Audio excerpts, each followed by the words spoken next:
Okay, we're gonna go live now.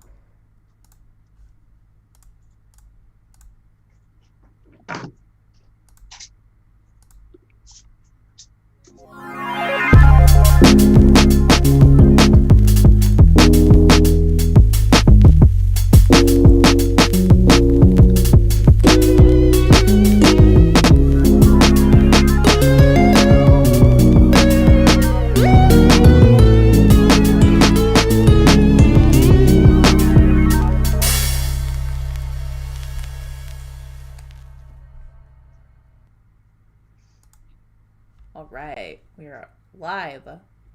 I think. Ooh, Oh you're not yeah. sure? Okay, I just have to. I have to always double check because I just don't trust myself. But I think we're good.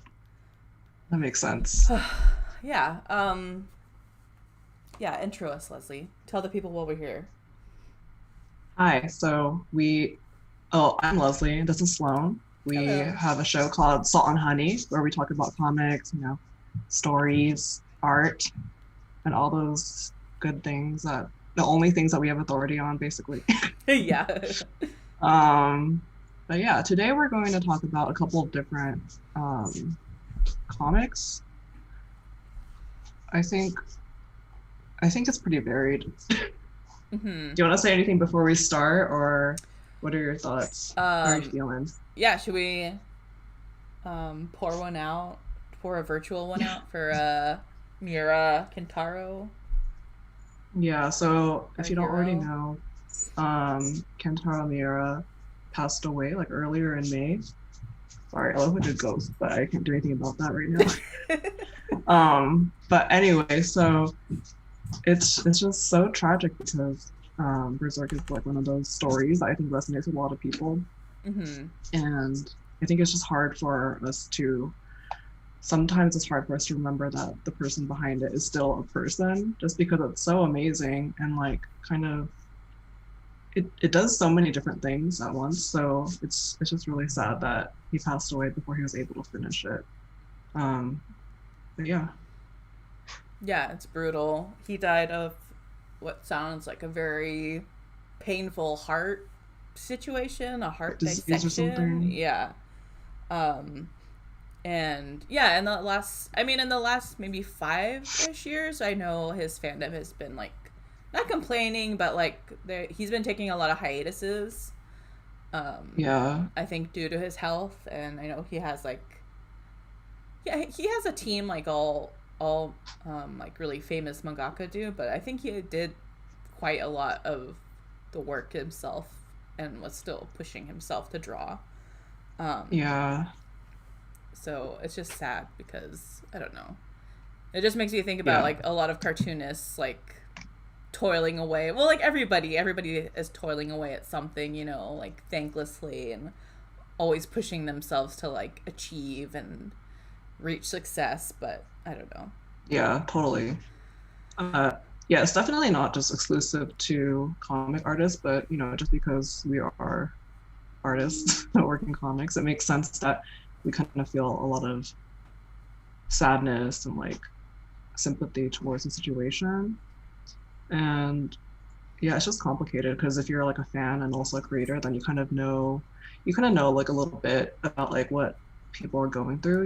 You obviously don't know like the full story, but Right. it's definitely difficult to like straddle the line or like I really want to read new stuff, but also you're like I really want this person to be able to like live a good life, which is those two things are not always people are not Yeah. always able to do both. Yeah, exactly. But yeah, rest in peace, Mira. You're one of the Yeah. greatest ever. Incredible. Probably like the king of like dark fantasy, I would say. Like when did he first start Yeah. publishing Berserk? Was it in the 90s? It's been like what, 30 years or Mm, something? I think so. It's pretty old. I think it's like the same age as I am. So it's like in the late 80s. Yeah, okay. Yeah, it's So yeah, just it's been going on for a while. And then like I feel like if you're unfamiliar, you kind of the first volume is like kind of a strange beginning. Like it's a little bit more um juvenile, I would say.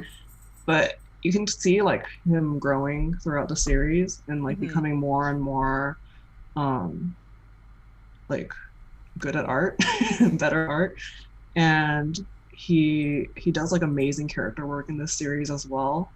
Mm-hmm. It's kind of one of those books where it's like I feel like if you love it, you really love it, just because it's so intense and like pretty brutal. Mm-hmm. Yeah, But he was just like yeah, fearless. He just kind of drew whatever with like 100, like 500% passion, just like yeah, things that also you I, probably couldn't get away with now. um yeah, he was incredible. it's pretty nuts. And like if you're not really into gore and like other types of violence, like maybe skip this one. But I think it's just one of those great like staples of fantasy. It, like has Mm-hmm. influenced so many different series and like different artists. Yeah. Um, but yeah, it's kind of like I feel like one of the reasons why I love it is because I feel like Berserk is like this it's like really indulgent in a lot of ways. And I feel Mm-hmm. like the character Guts is like basically the like someone's cool original character. Like everything about him is like cool because he has like a machine gun arm and like his name is Guts and he's like really buff and strong. Yeah. And Um a giant so I sword. He's just like the yeah, he he's has like a the original gigantic giant sword. sword guy. Like this is Yeah, he's super him. strong, giant sword. He's really cool, and his name is Guts. Like that's like one of my favorite things about the whole thing because it's just it kind of speaks to like the heart behind it. Mm-hmm. Yeah, totally. But yeah, um, So sad. But yeah, yeah, for we're gonna sure. miss him, and I hope also this like turns on a lot of new readers to Berserk, and they can appreciate the madness and this disgustingness, and also the The beautiful, beauty. heartbreaking story. Yeah, it's like all the character relationships are like just so the like the way they ripple throughout the world that they're in is just I can't even imagine doing a story of that scope. Yeah, So for even sure. though it's not finished, I think it's like this amazing thing that is really important for people to read if you're like into fantasy or you're really into manga and like would like to read every different type of genre. Mm-hmm, mm-hmm. It's just it's good all around. Yeah, I totally. do remember David Brother said he didn't like Berserk very much, but I think it might just be because it's so dark. I don't Why do blame you have to him. call out David in this dark time? He's gonna be like, what? No. It's definitely not for No, everybody. I don't yeah, I don't think it's not because, it's not because he like um dislikes the series. It's just because it's really heavy. So Yeah. it didn't seem like anything personal. Yeah, it's trigger warnings for like, lots of rape, lots of murder, gore, just extremely dark. So yeah, keep that in mind as you go into it, but you can also just appreciate, the screenshots of the art. The art is like impeccable. Yeah. But yeah, hopefully, I don't know. We're gonna see a lot of like outpouring of like art for him. I think now I've seen a bunch Yeah. already, so that's nice. I I have drawn like Berserk fan art in the past, but it like really pales in comparison, especially to like his like some of his like spreads, his black and white spreads are just like insane. Like I can't even imagine Yeah, what goes into that because I'm just like there's so much hatching, yeah, no, it's insane. unbelievable. But yeah, It's madness. Um, but yeah, we're gonna miss him. Yeah, now we have three comics that we're gonna talk about, which I'm excited to talk about. I'll jump us to the slides area. So the first one we're gonna do Shadow Life by Hiromi Goto and Anaju, and then we have Blood on the Tracks by Shuzo Oshimi, and then we have Mhm. My Broken Mariko by Waka Hiraku. So maybe we can start with Shadow Life. I just read this a couple weeks ago. Mhm. Um, yeah, Leslie, what did you think about it? Um, I guess just give it a little bit of background. It's the first second Mm. book. Mariko wrote it, and Shu illustrated it, and it just Mm-hmm. came out like a couple of months ago, I think in March. So it's really new. But I actually like was really surprised by this book because Mm. I don't know why. I think just maybe the cover and like kind of the description of the book made me feel like it was going to be really dark. Mm-hmm. But I feel like there were actually like a lot of like kind of funny moments, and it was quite lighthearted. Mm-hmm. I thought there was some like sad and like deep parts of it for sure, Mm-hmm. like everything, but especially considering like the subject matter, it makes sense that it's like that. Right. Um, yeah, I liked it. It's like I feel like it's a little bit in the middle for me in terms of like, oh, how much do I like this compared to my favorite comics ever. Mm-hmm. But I thought it was pretty strong, and I liked the overall story arc. What Mm-hmm. about you? I liked it too. I was also surprised. I'll read the copy on the back. So it's like when Kumiko's well-meaning adult daughters place her in an assisted living home, the 76-year-old widow gives it a try, but it's not where she wants to be. So she goes in the lamb, finds a cozy bachelor apartment, keeping the location secret even while communicating online with her eldest daughter. But something has followed her from her former residence, Death's Shadow. So I was thinking this would be more like fantastical because we get these moments of like death haunting her, and I thought it'd be more like, oh, maybe there's these like shadow monsters or shadow creatures that are something that's a little more straightforward and like metaphorized in a more literal way, if that makes sense. Like Mm-hmm. um but there's really just like what a few moments where it's like made literal. So there's like a cat. um I only grabbed a few like screen grabs of this, but just there's just very little moments that keep it pretty subtle, which I thought was really nice. Because I feel like if Yeah, you there's like overdo it, it becomes, especially with like death, I feel like that's so overdone, is to like make death like a black cat or make him like a little shadow monster. Like those are so overused, but I thought this was really like tasteful and like kind of like mature in a way. mm-hmm. Yeah, there was like the Mhm. cat, and there was like some bugs and stuff like that. Yeah. I do remember the bugs because I was like, what is happening? Um, yeah, there were some moments where I was like, I don't really know what's happening in terms of the art, because there's a lot of pages where there's just no dialogue or no like inner thoughts at all. Hmm. But I think for the most part, it was pretty strong. Yeah, and I really like I feel like the story happens within like a couple days. So it's a Yeah, very I short think so like too. timeline, but Kumiko, like, she runs a few errands. Like she goes to buy like a vacuum cleaner, and is just like, it really like it really lets her like elderliness like live on the page. Like it takes a long time for her to Yeah, get places. Which she like like she walks laughs. places, and like people give her Yeah. help, but she's like, no, but they still do it. Yeah, Oh and yeah, like are you sometimes gonna she talk about does the? kind Are of what. you gonna talk about her peeing? Yes. I really love that. Yeah, she's got like an incontinence issue, so when she laughs, she pees a little bit, which really bugs her. I thought that was really cute because that's a very common Old problem, person. especially for if you've had children. That can be Yeah. an issue. And also, I love the setup also of her hiding, like both running away from the elderly living facility, and then try striking out on her own and hiding it from her daughters. Like I feel like that's a very unique and like kind of like uncovered topic in fiction, that I think is really interesting because Yeah. it's something we're all going to go like to go through, but I guess Hmm. it's not like very sexy to think about.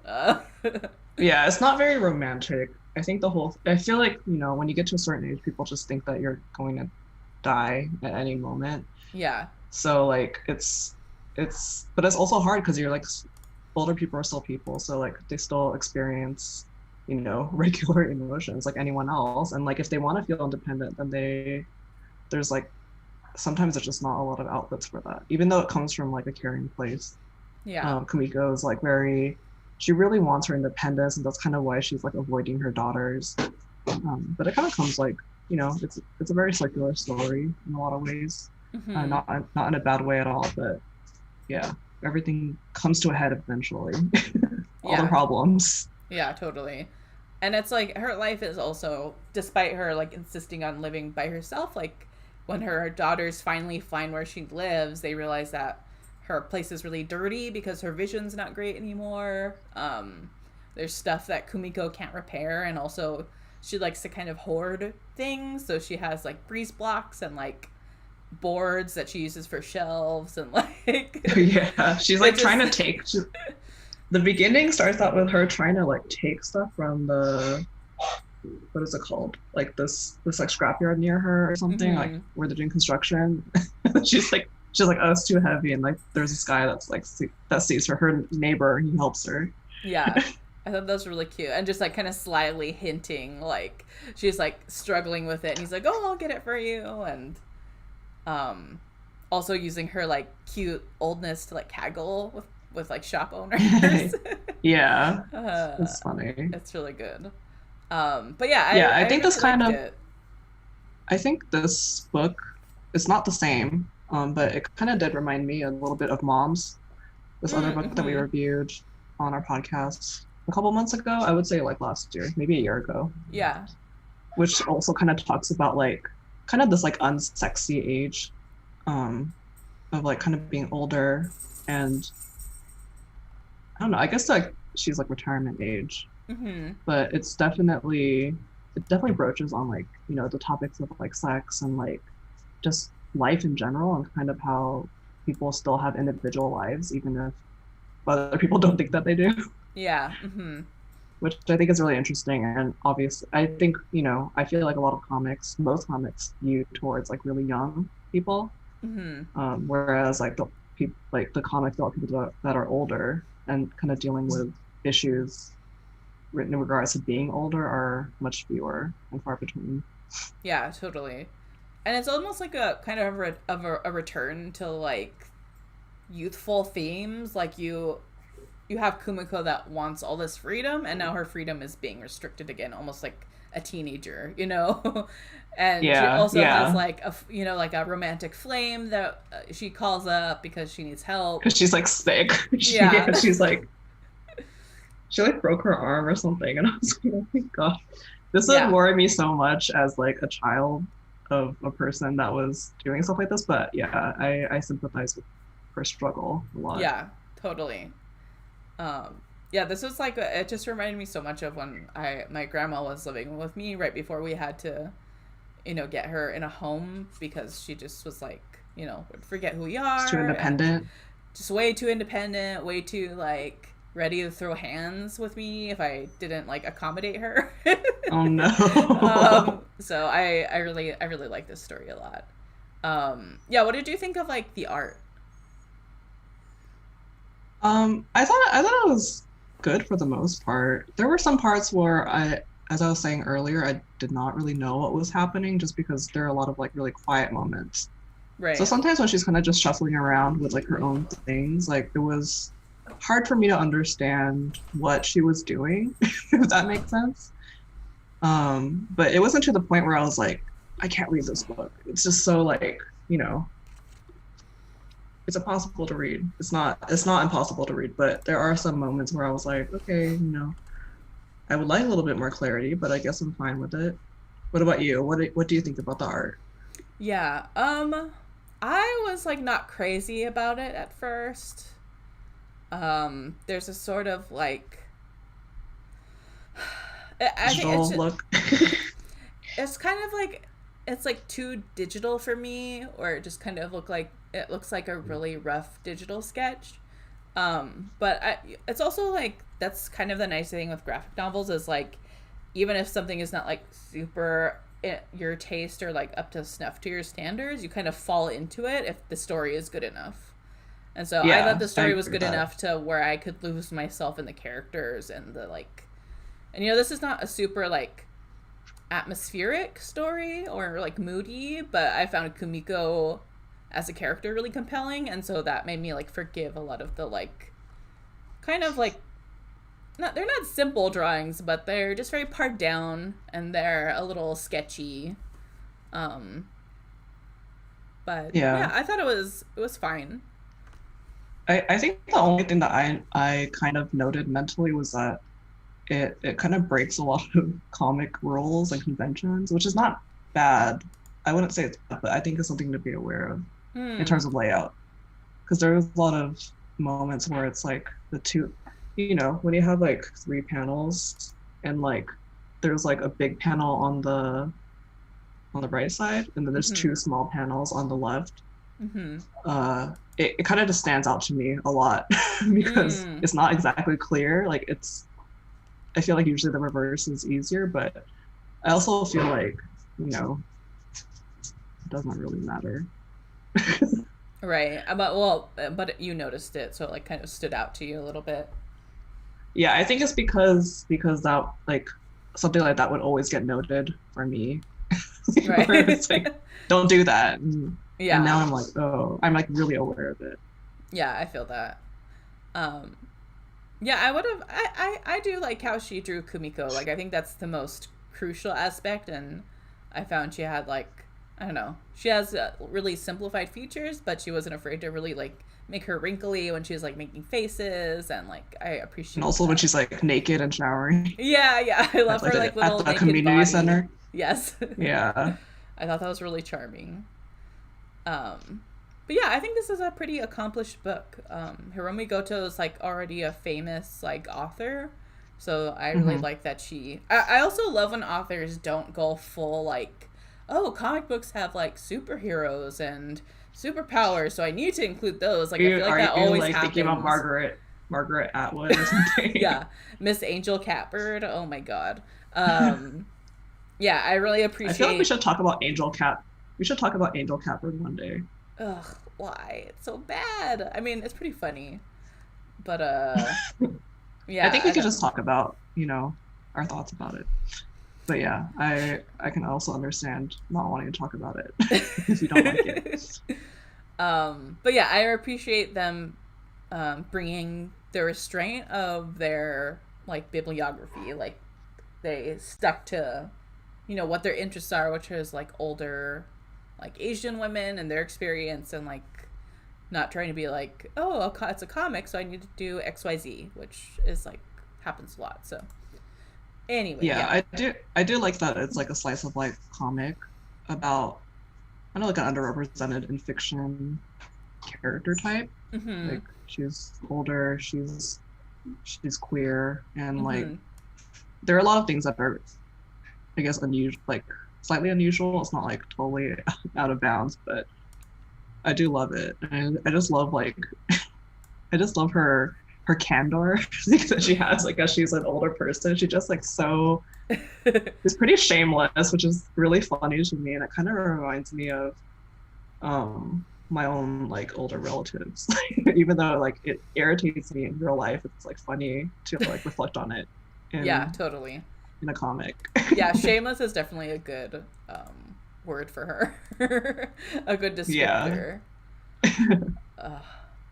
But Um, yeah, it's good. I feel like if you're at all interested in the subject matter, it's worth checking out. yeah. And I also think it's like excuse me. I even like when the aspect of death, which later in the book becomes a more like um what she has a stroke, correct? At the end. Yeah, I think so. Um and so she's like, passed out and she's envisioning death as like a huge spider. And there was like that conversation she has with like death as like it's kind of like a thankless like entity. I thought that was kind of like interesting. I don't know. What did you think about Yeah, that part and like the end? I liked it quite a bit. I think I like that like little these like weird little moments like um if she gets like her former lover like puts a coin in her mouth so she can like pay the fare to like cross the river of death. Right. And I feel like I like that it's playing with those traditions and like in terms of storytelling, like that's such a common thing when people talk about death. Mm-hmm. But I also like that she's like in this weird bubble where she kind of like thinks about the times when she's avoided death or like has confronted it and like, you know, put it aside. And like like the spider is like, I tried to kill you so many times, but like you just wouldn't die. And like you kept on Yeah. like stealing away your death from me. Yeah, and it's like angry at her. I love that. Yeah, it's quite dark. I like how evil it is. Not, I guess not evil. It's just it's very like of its nature. It's not human at Yeah. all. Yeah, for sure. And also like when she's in this like death shadow realm, she kind of looks around and she sees like other bubbles with people in them. And so I was Mm-hmm. like, is that also people that are like stuck in like half dead states, like comatose states? That was like not explored, but I thought that was an interesting little like moment of world building. Um, Yeah, it's like a and I feel like a limbo. worse writer would be like filling that up with like you know, like info about like death in this world and its mythology, but they just like have that in the They let it background. be. Yeah, they let it be, and I thought that was a nice little another moment of like restraint too. Yeah. But yeah, I really like this. I would recommend. Um, So moving on, are yes, we moving doing Blood on. on the Tracks next, We are or doing Blood on the Tracks. Let me grab the cover. all right? So Blood on the Tracks if by Shuzo for people, Oshimi. yeah, for people who are not familiar with Shizo Oshimi, he's like his other famous work is like Flowers of Evil. That's like the one that has, I think that's the one that got the most traction basically. But Yeah, I think so. he's had other like series like Happiness and obviously Blood on the Tracks, which is his current ongoing project, I would say. Mm-hmm. So Blood on the Tracks, who publishes this in America? Vertical or I think it's Kodansha or something? Kodansha. Yeah, Okay. Kodansha. So Kodansha released this book, which is just, I feel like this book is how do I describe this book? It's very, I would not recommend it for anyone that kind of has this has like, you know, any sort of difficult relationship with their parents. First Yeah. of all, so like that's basically my content warning because I love this book, but it's really scary. Extremely so. it Yeah. it really stresses me out, and it's like I feel like it's in ways where it's hard to describe why it's scary. There are a lot of some chapters are just super intense and like they kind of just revolves around like a single moment, but you kind of feel the fear of the main character, which is like, Mm-hmm. I don't know. It really scares me. It's a scary mommy story, but there's Yes. a lot of like weird and tense and like ambiguous moments. What are Yeah. your And thoughts? not so ambiguous moments. Yeah, there's some really obvious moments, but there's some where I'm just like, I could see why someone would like a teen. It's about this teen and he like really loves his mom. He's a very close relationship with his mom. But things start to happen where he kind of sees like this other side of her that he never really noticed before, or he either blocked it out or didn't Mm-hmm. notice it. So he like remembers like kind of scary memories of like dead animals and stuff like that, and just like strange things that she would do and weird behaviors and like how she's really possessive and like really protective of him, but also they kind of have like this weird, I don't know, this weird like us against the world relationship, like even without his dad who is in the picture, but she kind of just disregards him like he's not important. Right. So all this like starts compounding and you get this really tense weird story about this is he a preteen or is he a teenager? I think he's a teenager. I forget exactly. Yes. I feel like I want to see like middle school, but I don't remember his exact Yeah. age. Um, Yeah, I think he's like, you know, or late middle school or like early high school, and he's kind of discovering like the scary side of his mom, basically, or that yeah. he kind of doesn't really know anything about her, and she doesn't really reveal that much about her personality, but what she does reveal is quite scary and strange. Yeah. So like we've read a couple volumes of this. I kind of just pulled imagery from the first volume though, because I feel like that's so strong on its own, and I don't want to spoil more of it because I don't know. There's just such something about the story is like very interesting to me, where I feel like Flowers of Evil has this like really high octane emotional, like it's super sexy. It's also about like, you know, pubescent teenagers and like coming of age and stuff. But this is like almost like a like I don't know how to describe it because there's not a lot of jarring plot points or like events. It's just this one event. I don't know if I would say there's not really I jarring mean, events. I feel like throughout the, I think we read like maybe 3 or 4 volumes, but after this initial event, which I'll spoil it now, is the mom pushes the cousin off a cliff. Yeah, she pushes the main character's cousin off a cliff. He's like, the main character and his cousin have this really weird, fraught relationship, I would say, where it's kind of, you know, it's cousin bullying, basically. So he's getting bullied a little bit. And like, the mom really shows her protectiveness by pushing him off the cliff while they're hiking. And yeah, it's really unpleasant. It's pretty scary. But yeah, it's atmospheric in a different way than Flowers of Evil, which I absolutely love Flowers of Evil. I think it's such an interesting like study about like the way teens are. Kind of like this it really plays with like people's perception of relationships, I would say, especially like when you're in that weird, when you're like in that weird adolescent stage where you don't really know how to have relationships with people. Yeah, it's very much so about that. And this is, I feel like this is kind of another level of that, where it's also playing with perception and like relationships, but it's much, it feels like, even though Flowers of Evil is like, as you said, high octane, really like high energy, and kind of like, you know, people playing off of each other's energy, this is very like, I don't know how to describe it. It seems very high stakes for what it is, even though not a lot is happening. Like sometimes it's just like the mom will have like a scary face. It'd be like she'll be in shadows or something, and like it's just really unsettling. Yeah.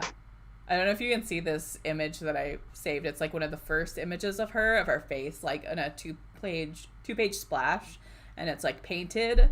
It's just so, just something about like, and like, so she pushes this cousin off the cliff, and then she has Seichi, her son. She tells him to like, okay, go get people, and then starts screaming as if this was an accident, and he has no choice but to go along with it. Yeah. And so he's also like questioning he's questioning whether what he saw was real or not, like whether he actually saw her push him or she was trying to grab him. And that's like a big thing. Yeah, and it's just fascinating because all of this, like the next several volumes, it feels like, is just him like, what really happened in that moment, and like, why is she having me cover this up? Like, this is totally out of character for her to him. Like, they're kind of like the ideal like mother-son you know, relationship, and then all of a sudden, oh, my mom is actually like a murderer and a psychopath, and he's just like, you know, like shivering and like shaking and trembling constantly as he tries to like deal with this new fact of his life. Yeah. I think at one point he like is not even able to talk anymore because he's like, it's like kind of like a psychosomatic, I don't know, symptom, I guess, where he's like so stressed out and like afraid and like kind of like unsure about like his own mind, and he just can't communicate with anyone. Like he can't like, I think because of his age, he like really can't find a way to tell anyone what he's feeling or what he's thinking. And even when he tries to do that, like he has like a love interest. He's like another character in the book. Like his mom really goes out of her way to keep him from being able to have meaningful relationships with other people, especially other girls or women. Yes. And it's so stressful. But also so like stressful. The art in this is so beautiful. It's like so he has a really good way of showing texture and like hatching. Like I love the way he hatches faces and like just everything in this book. Yeah. I feel like it's really like, it kind of takes center stage, I would say, because there's so many stressed out faces. Yeah, just like And every stressed out face I just love. There's just like streams of sweat like pooling down their skin, and each bead of sweat is like lovingly rendered. yeah, I would uh, say tone is basically not used or really minimally used. mm-hmm. And so it's like all the shading and the shadows are all hatching. And like I love he'll change like the way he like makes marks and like his pen pressure basically Mm-hmm. when like different situations happen, and like sometimes it'll be like a really intense moment where it's like it's almost like Sage's like vision is like shot or something. Like he like sees something like really bright and he like can't see anymore. He's like, he's too shocked to Yeah. process it. Ugh, it is so good, and that's another reason I feel like why another reason why this is interesting is because a lot of this story is just Seiichi observing his mom and his family members and people all around her, because Yeah. he's like, why is no one else like and like seeing who she is, like now I know who this person is, and then also questioning like maybe they do know, like maybe his dad does know that she's a freak. But Yeah, I don't know what is wrong with his dad. I'm like, because he I just I seems like an think extreme denial is what it feels like to me from what I've read so far. yeah, I would say like I feel like he has like the least understanding about like their relationship or how it comes off to other people. I think like he gets made fun of for like being a mama's boy and stuff like that. Yeah. And like I think his whole family, like his extended family, thinks it's kind of weird, and he like never really realized that it was weird before that, or he was kind of questioning. He was like, "Why would they say that? Like we just have a normal relationship," but they obviously don't. Yeah. Yeah. Um yeah, so like we get her possessiveness. I'm also wondering if like he's like in middle school now when she pushes the cousin off the cliff, and I'm wondering if it's because he's like at But to like a puberty. mature age. Yeah, if he's like at a like sexually mature age, and now Yeah, she's like trying to insert herself, because in like I think also in this volume she like goes into his room and like they like cuddle and stuff, and it's so creepy. yeah. She Um like gets mad at him for like ejaculating at one point. yeah. Like it wasn't because of her or like in front of her. It was just that she found his underwear or something, and I Yeah. was like, this is so crazy, very Yeah. scary. Oh, And I extremely was just like, scary. I felt so stressed out because I was like, this didn't, like, obviously this doesn't happen to me.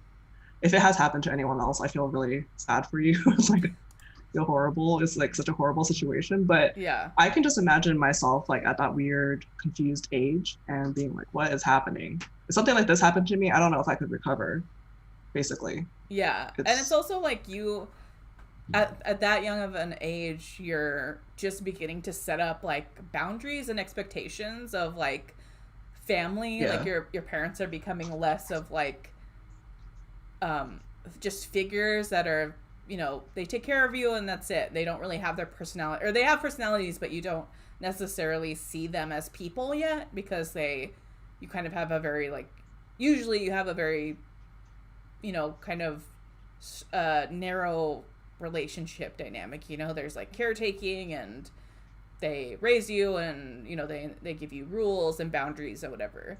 But when Yeah. that parental figure kind of like upends that, or does something that's obviously extremely abusive like this, or there's like very strange sexual control going on, like you don't like children don't really know how to you know not rebel against that, but like fight back against that, or know that it's bad, or that other parents or family members would think that's bad. um Yeah. and I think this captures that really well without having to go like full blown like depicting actual child abuse. There's just like this mother is like haunting her son, like her need is constantly in his mind of like, okay, what does she want from me, what is she now capable of, and what could she do to me now that I know Yeah. who she is, like. Yeah, it's like it really shows the emotional abuse that he goes through really well, because I feel like that's really hard to like visually show that, because it's not like something that is like an obvious action. It's just more so the way it's portrayed really heightens the tension in the Right. situation, and just yeah, I feel like when I was reading this, I was just like, I feel like, when you're not screaming out loud, but you almost could scream out loud, that was how I felt. Yeah. I'm not gonna be like I was screaming because I wasn't, but I felt like I was gonna pass out or something. It's just Yeah. so crazy. Yeah, the sense of anxiety is just so palpable, which I think is just the way he draws Seiichi and also how he focuses on Seiichi's points of anxiety. Like sometimes it'll be like staring down like the other adults, like waiting for them to notice something, and then they don't. And it's just like this Yeah. very, I feel like also it's interesting, like in Western storytelling, you want to have like an active protagonist, so a protagonist that's like, putting themselves forward, making choices and actions that affect other people. And here we have Seiichi, who's like his only, He's like paralyzed. He can't do he's basically anything. paralyzed, and for good reason. Like he doesn't know what his mom will do if he, tells on her, basically. So I really like that. I think this is such a unique um story, and a really accurate delivery of what that sort of like dynamic is like. Yeah, it's pretty brutal, and it like most of the story is definitely like the reader probably just being like, "What is happening? Like, what's gonna happen?" Yeah. Like, and he's so used to taking care of his mom in this exact way where he doesn't know anything else. Like that's like his whole life is kind of like pleasing his mom, and like her actions get so basically like out of bounds. I don't know. Attempted murder is pretty out of bounds to me. Um, Yeah. but he doesn't know like what she's capable of. Basically, she doesn't know like what she'll do. Yeah. Also, I'm Like like, he does try to run. He tries to run at one point, and he like basically walks back to his mom because like he can't. He's like really scared of what's gonna happen to like everyone else in the situation. yeah. I also think he like pees himself at one point when she's like chasing him in the field, and like, oh, God, that was so so sad. scary. It's like so Horrific. scary, so stressful. Like he's so Oshimi's just so good at showing like this atmosphere, this and like kind of the unsettling nature of like just, I guess otherwise normal-ish, realistic-ish anime faces. Yeah. It's like the mom is portrayed as like really beautiful and young, but she has a really bad vibe. Yeah, very. Yeah, she's like, he draws her so like gorgeous. Like Angelic. even when she's being, yeah, super angelic, but soon you like learn to associate that with just like horror. You're like, oh Yeah, god, what are you for planning? sure. Yeah, I felt so bad because I think I said that this is one of my favorite manga stories, and like one of my friends was like, "Oh my god, this like triggered me so bad." And I was Yeah. like, "I'm so sorry. I should have like said something, but I guess I don't know. I don't know how to warn about this without just telling the whole story. Yeah. And even then, I don't really know if that's sufficient." Yeah, it also like doesn't, like in the back cover copy, like if you were to buy this like on Amazon, like it just is like Seiichi's a middle schooler and something happened. Like it's very vague. Like it does You not. can't, yeah, you can't describe it. It's so like atmospheric, and it's so much within the storytelling. Like if you actually were to describe each chapter, it'd be like, it'd be like 10 pages of him and his mom staring at each other or something. Yeah, It's yeah, not basically. exactly like it's really like it's really dependent on its context. Yeah, definitely. Let me see. Rico Tavera says Oshimi's great at balancing the creeping sense of dread and tension through his work. Yeah, agreed. Yeah, I agree with that. I Um, felt super bad for like the girl that Seiichi likes, and she likes him too. oh, Just so it's such a sad. confusing and like weird situation, just because it's like they're at this fragile age where anything can like affect you negatively. Like you're in such a formative age, I guess. Yeah, So it's like she doesn't really understand why he's like trying to push her away or like trying not to talk to her, but it's so sad for him. It's just like, I don't know, stark. yeah. I think I've only read like maybe 3 or 4 volumes, and I know there's like several more out, but I'm like really, I'm like really unsure of reading them. But I gotta know. I gotta know what You happens. got to know what happens. What are you gonna do? You're gonna be like, well, forget him. He's Yeah, I just just need to do as it. I he, need to read it all at once, so I'm not like drawing it out more. but yeah, you're gonna be like stressed out for like a whole day. You're Yeah, gonna be like true. I and just clenching yeah, clenching I your gotta butthole. pencil it in and Oshimi Day. Oshimi Day, you're not gonna Yeah, do and then anything else the besides next be day, anxious. yeah, the next day you're gonna be like, okay, I need to like lie down and like Yeah. think about my life. Yeah. Yeah, it's really good. Highly recommend. Definitely, trigger warnings for abusive mom stuff and Yeah, extreme depictions it's of fear and anxiety. But yeah, yeah, it's really good. Yeah, so should we boy. go to my broken Mariko? Yes. Yes. Let me Yeah. pull up Waka Hiraka's page. Raka, raka. So this book came out in English last year, late I believe 2020. so. Yeah. Um, From Yen who Press. released it? Okay, Yen Press. I think originally Kadokawa published this, Okay. and this is also a really heavy story. There's definitely a lot of light-hearted moments and kind of like the sweetness and like naivete to it, Mm-hmm. but the subject matter is like quite heavy and dark and sad. Yes. Uh, Yeah, I can give like a little summary. Tomoyo Shino has stood by her friend Mariko through years of abuse, abandonment, and depression. mhm. However, her horrific circumstances, their friendship has been one that reassures. I'm sorry, has been the one reassuring constant in Mariko's life, and Tomoyo's too. That is, until Tomoyo is utterly blindsided by news of Mariko's death. In life, Tomoyo felt powerless to help her best friend out of the darkness that ultimately drove her over the edge. Now, Tomoyo is determined to liberate Mariko's ashes for one final journey together to set her dear broken Mariko free. Yeah, it's this book is sad. Like I love the relationship that Mariko and Tomoyo have. Mm-hmm. Like it's like kind of like tender in like a way that I feel like a lot of female relationships are. Um, and I feel like a lot of it's so sad because it's like her abuse is just so it's like so dreadful. Um, and it's like kind of like inescapable. But I do like this book. It's actually quite short. Like it goes by Mm-hmm. really quickly, and like the drawings are really good.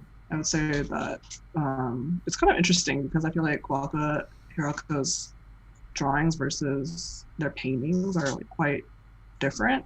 So like the Mm-hmm. cover does not really is not really indicative of the inside art, but those are beautiful. Yeah. Um, yeah, I thought this was really a really beautiful book. It's interesting. I feel like for something like this, you would want to really depict the friend's abuse, and that's Mm-hmm. not done. And I kind of like that because we're It's in very a much from her Tomoyo's perspective. So it's like yeah yeah she exactly doesn't like know anything Tomoyo other than doesn't what she's know. seen. Yeah, Yeah. she sees bruises. She sees kind of like the state of her friend's like living situation, which is like horrible. But she can't like Doesn't know the empathize with extent. her. Yeah, like she Yeah. feels bad for her, but she doesn't know what it's like living through that. She can only see her from like a distance. But for Mariko, like that's important, just to be seen and have her always like show up for her when when they go meet at the cafe. She's like, why do you keep dating all these guys that like beat you? And she's like, I'm just sick, like this is just what I Yeah, that's just how like what she's used to and like what she's grown up with. It's uh, super sad. Like I just felt so much for like what you see of her story because you don't really see that much. You kind of mostly see flashbacks of like them having chats or something and like Margot wishing that she was able to just like live with Tomoyo forever, basically. yeah. Because And like it's kind I of think like she her safe asked to be her space. mom at one point. She's like, I wish you would Yeah. have been my mom. It's so sad. It's like yeah, it's really rough. I would also give this a trigger warning because it's stressful to see like a lot of kind of the imagery and like the things that they talk about, Yeah. or at least mention. Oops, sorry. Click the wrong one.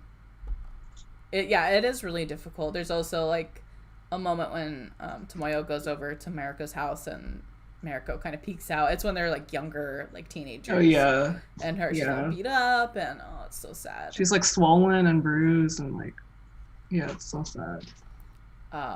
So yeah, we kind of open on this story of Tomoyo going to get her ashes, and she like kind of lies her way into the house, Tomoyo's parents' house, and grabs her Like her ashes. stepmom, Yeah. Oh yeah. Yeah. Yeah. Mariko's stepmom, and like her abusive dad, Yeah. who And like sexually abused her and like beat her and all these other horrible things, and just like really messed up her life basically. yeah, it was so And like sad. the relationship she had with everyone else other than Tomoyo. Mm-hmm. And I feel Yeah. like So she Tomoyo has a lot of steals like her ashes. survivor's guilt, Oh a yeah, lot of survivor's 100%. guilt, where she's like, I wish I could have helped her. Like I wasn't there enough for her, but I didn't know how to like be there even more than I already have been. Mm-hmm. And like, just having like one person who is supportive of you and caring about you is not necessarily going to be enough, which is, I think, something that she comes to terms with throughout this book. Yeah. Uh, and yeah, just the way like Mariko talks about herself. Like there's this moment where Tomoyo's like drinking. I think she's just brought her ashes. She's in a bar near the ocean. She's going to pour Mariko's ashes out over the ocean because I think she never got to see the ocean when she was alive. Yeah. And she's like reminiscing about when Tomoyo or Mariko told her, like, if they people like treat her poorly or they beat her, like if they still endure her, then she can endure anything. And it sets Tomoyo off, and she's like, you had me this whole time, but Yeah. uh, yeah, Yeah, not. I love this book. The art is very kinetic and like alive. Like it's really Mm-hmm. dynamic. Um, and you can kind of get like some intensity of like Tomoyo's, just like kind of her personality is like pretty funny to me, and like I like that she's really kind of like rambunctious. Yeah. But she's like willing to go the distance, especially like when you know, she's feeling quite guilty about like not being able to be there more, even though there's not really much she can do. Mm-hmm. And I just love the way like she's drawn, like kind of the action scenes, even though it's like I feel like it wouldn't really have action scenes, but it somehow does. Yeah. And like I love the framing of a lot of the shots. Like I love the drawings are just like ideal to me. Mm-hmm. Yeah, they're extremely appealing. Very tasteful. I love this. I don't know if you can see the page, but like, Which page are you looking I at? don't remember which section this is from, but she is reflecting on when like she's in school watching Mariko drink, and then later when she's at the cafe, and just like how she can't. This whole time she's never been able to understand or help her, and has just been like uselessly watching from not from the sidelines, but just like has been her friendship feels like it's been ineffectual.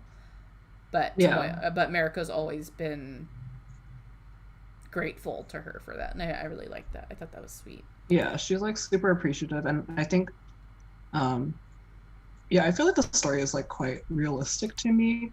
Mm-hmm.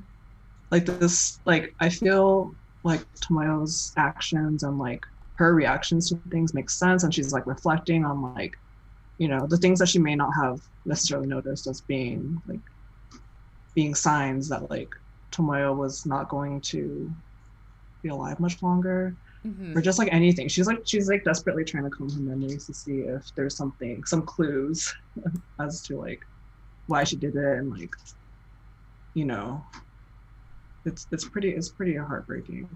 Yeah. Yeah, it's a really perfect little like nugget of a story. I think it Yeah, because grapples. it's like really tender and like sweet and just like devastating, really well done. Mm-hmm. Oh, I did screen cap that page of like where the motorcyclist Oh yeah, is I driving was just by and looking at that snatches page. I it. love. Yeah, they like steal her backpack that has, or like she drops Mariko's ashes because it's like in that little container, Yeah. and she just like loses all her stuff. Basically, everything that could go wrong goes wrong in this, and hijinks ensue. But yeah, I do love the message behind this. It's just yeah, that was really touching. Yeah, like I know it's hard when you lose someone to like suicide and you're like both trying to figure out what you could have done differently Also, and knowing that you can't do anything about it yeah, anymore, that you it's can't just solve someone else's problems all the time, like you can help as much as possible, but there's also things that you're just not going to be like privy to or able to mend for that person. yeah, like there there's just I feel like, people want their words and their actions to be able to affect people more in a positive way, but it's just yeah, I feel like I understood a lot of her stress and her pain. Yeah. Mm-hmm. Oh, 2B9S says there's letters in her backpack. I forgot all the letters that Mariko had sent, so Oh yeah, even they're so sadder. sad. It's just everything. It's just like, it's their whole like kind of like their whole relationship Yeah. just getting snatched away. That's why she's so tenacious. I do appreciate that. Mm-hmm. Because I'm like, even if this is like such a sad situation, I don't necessarily know if I'd be able to do all of this stuff that she does, which is just like basically break into someone's house and like steal stuff and like, just Threaten someone with a knife. yeah, threaten someone with a knife and like, just go to the sea without like any plans. I would be like stressed out. Yeah, she But has that's like just also me. like no money like either. Uh, Yeah, she's just like an office lady. She doesn't really do anything. She's like not, both of them have like quite, unremarkable lives in like the sense that they're really normal. mm-hmm. But I really appreciate that. It's like, yeah, I just thought it was really touching and good. Yeah. I love this like one page shot where she's like it's kind of a view like from the floor looking up at her back. She's like drinking and her chair is turned over. I really like how Wako like Yeah, uses texture and like really thicker lines. Um, I feel like a lot of mangaka will kind of stick to like dip pens, and so like there's line weight, but it's not as exaggerated as this and loose, and I really like that variety that we yeah, get from her. I like that she uses a lot of like hatching techniques. It almost kind of feels like it's like a sketch, like a pencil sketch or something, Mm-hmm. because she like really goes into it. Yeah, this kind of stuff is like very pleasing to my eyeballs. Mm-hmm. I really Yeah. enjoy looking at it, and like yeah, I do love like kind of how not like wild, because I think it's really quite polished. But maybe I just have a really different definition of what's polished and what's not, because I'm like so messy in my own art. But yeah, I really like the way it looks. Yeah. It's Same. very solid. Everything's like a thing that exists. Yeah, I'm really interested to see if we'll get more translations from this artist. Yeah, Probably will. different books. I know. I follow her on Twitter, and I I know remember she's when this working on book a came new. out. Huh? Yeah, I remember when like when she posted on the that this book was coming out. And I remember reading like the preview, and I was like, well, this is not what I expected. Mm-hmm. And yeah, I'm really interested to see if hopefully um, more more of her stuff gets localized. Yeah, I would hopefully. love I would love It that. looks like Just like a really good she's artist. yeah. It looks like she's putting out a collection of short stories next year. Um, Nice. from also Katakawa's Comic Bridge like imprint, Hmm. so that's pretty cool. Pretty Which is awesome. cool. But yeah, those are the books for this week. All really good. A solid 3 comics. We liked all of them. We got Yeah, I Shadow think Life, Blood on the Tracks, and My Broken Mariko. I wouldn't say that they're like all connected thematically, but they all do deal with quite heavy topics Mm-hmm. to like varying degrees of like lightness or levity, or just like straight up darkness, which I think is what Blood on the Tracks is. But still enjoyable. It's really thrilling in like a very stressful way. Yeah, definitely. Yeah, I think the lightest of these is probably going to be Shadow Life. Um, and then if you want something a little darker, then My Broken Mariko, which is more like bittersweet and sad. And then if you just want to be obliterated and scared, then Blood on the Tracks. Yeah, I actually read a interview with Waka Hidako before this, before we started recording, Oh, and okay. she said that like a lot of like the feelings that she tried to convey within the book Mm-hmm. is are like kind of feelings that she had about her mom, who was also like, she was also abused throughout her life, and like Oh, it's kind really? of like she was just thinking about like, oh, like if only I could have been her and taken her pain instead, or like I could have been her friend like when they were younger, or like why can't I do anything about like what has already happened, and it's just Oh, and so like trying to sad. like figure out like how to reconcile that hatred and like the anger that she has like as an outsider. So I feel like that comes across like really clearly, and like it kind of shows like that there is like this emotional, I guess like backstory. I don't know how to just explain it. Like this is something that someone else has experienced before. So like they're kind of speaking from the heart or writing from Mm-hmm. the heart. Yeah. Also, that's really interesting. That's those themes come across so strongly. Like I thought that was Yeah. interesting. Like that moment when she's like wishes um, Tomoyo could be her mom. I thought that was Yeah. kind of like an interesting because they almost seem like they have like maybe a romantic bond or like pseudo romantic at a point. But Yeah. yeah, that's really interesting to me. They have a very like straight women in love with each other vibe. I don't know Yeah, how else to describe it. yeah, That's what it feels like to me. But it's like it's really like, it's really tender and like and sad yeah. for sure. So good. Yeah, do you want to wrap it up? I mean, and also, I don't know. These are all available to buy, so they're all translated. Um, and yeah, buy them at your local comic book store. Yeah, as we said, Blood on the Tracks is a series, so if you're averse to that, Shadow Life and My Broken Mariko are both one shots, Yeah. which is important to note, I think. Yes. But So you yeah, know how so much you're gonna if have to read and or how much you have to suffer. buy. Yeah, yeah. So yeah, if you have any comics you want us to read, you can leave comments. We love to hear feedback, and hopefully you enjoyed this stream. You can tweet us at Salt and Honey Pod on Twitter, and you can reach us at saltandhoneypod@gmail.com. And you can find me, Leslie, at Leslie Hong on Twitter and at Dairy Free on Instagram. Nice. And I'm Sloan on Twitter, sloansloan.com, and Sloan Leong on Instagram. And that is our Yeah, show. we'll see you next time. Yay! All right. Bye.